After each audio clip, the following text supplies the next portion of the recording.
aí, pessoal? Bem-vindos a este guia visual. Hoje, a nossa missão é uma só: dominar o material da professora Márcia sobre a articulação glenohumeral. Essa revisão foi feita sob medida para a Bruna e para todo mundo que está com sangue no olho para gabaritar essa prova e levar aquele 10 perfeito para casa. Bora mergulhar nesse conteúdo e transformar toda essa anatomia que parece um quebra-cabeça em ponto garantido no boletim. O nosso roteiro de hoje é praticamente um plano de estudos definitivo.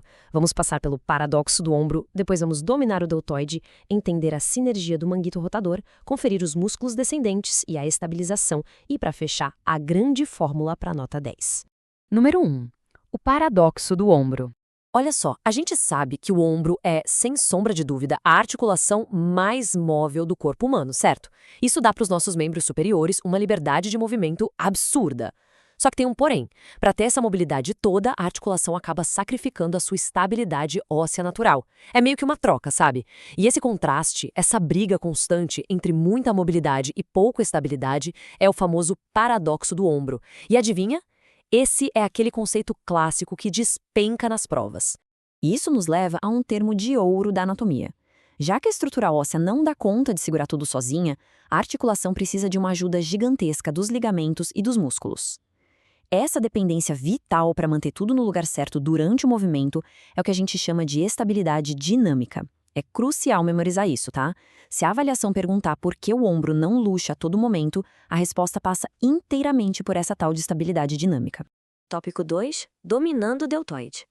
Para garantir pontos preciosos, a gente vai usar a regra de Preis e fixar na memória a ação de cada feixe muscular do deltoide, sempre olhando para a linha de tração em relação ao eixo da articulação.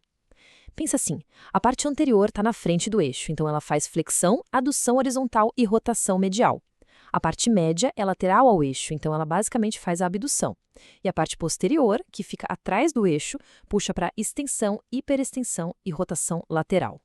Separar muito bem essas três funções na cabeça é sucesso na certa. Mas aí vem aquela pergunta de $1 milhão, aquela que acorda qualquer estudante antes de um grande tema de prova.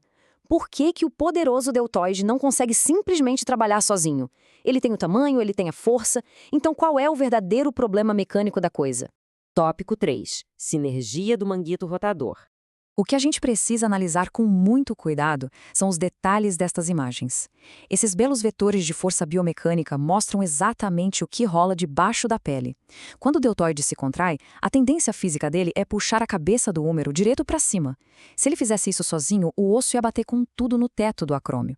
Mas é aí que o manguito rotador entra em ação, simultaneamente puxando a cabeça do húmero para baixo e para dentro da cavidade. Essa sinergia é perfeita porque evita esse deslizamento superior. É literalmente o trabalho em equipe que faz acontecer aquela estabilidade dinâmica que a gente conversou agora há pouco.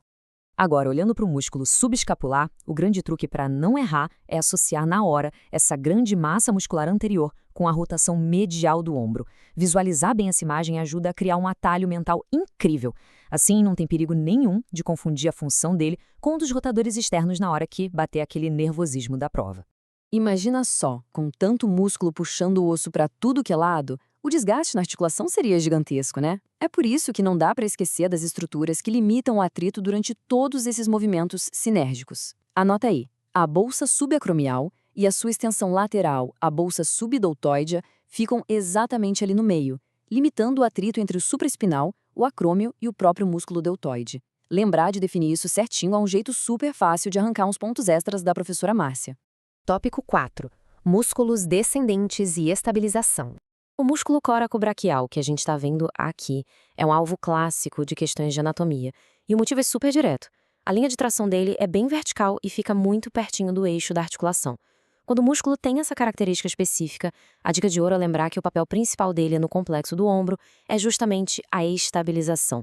É ele que ajuda a manter a cabeça do húmero bem firme ali, lutando contra a força da gravidade. Mudando o foco para os potentes músculos descendentes, tem um macete de memória infalível. É só lembrar que o redondo maior é meio que o ajudante supremo do latíssimo do dorso, também conhecido como grande dorsal. Sério, se a prova perguntar sobre as ações do redondo maior, a associação imediata tem que ser exatamente a mesmíssima função do seu irmão mais velho.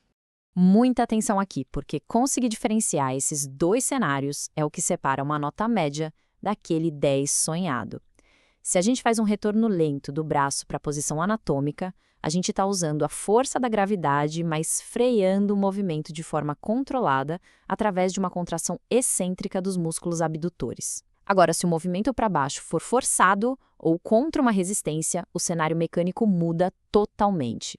Passa a exigir uma contração concêntrica forte dos músculos descendentes, tipo o grande dorsal e o redondo maior. Dominar muito bem a diferença entre excêntrico e concêntrico nessas duas situações é essencial.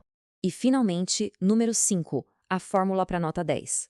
Presta bem atenção. Se cair uma questão dissertativa pedindo para explicar a mecânica completa da elevação do ombro, seja pela flexão ou pela abdução, essa tabela é simplesmente o gabarito perfeito. É preciso citar com muita clareza quem são os motores principais, que no caso são o deltoide e o supraespinal, depois quem são os estabilizadores dinâmicos, que são os músculos do manguito rotador, e claro, jamais esquecer os rotadores para cima da escápula, o serrátil anterior e o trapézio. Mostrar no papel que todos esses grupos trabalham em harmonia total é o grande segredo para garantir o conceito máximo na correção. Com esse mapa completo traçado para a Bruna e para todo mundo que está buscando dominar esse tema para o 10, a anatomia deixa de ser um monte de peças isoladas e passa a ser vista como uma máquina perfeitamente ajustada.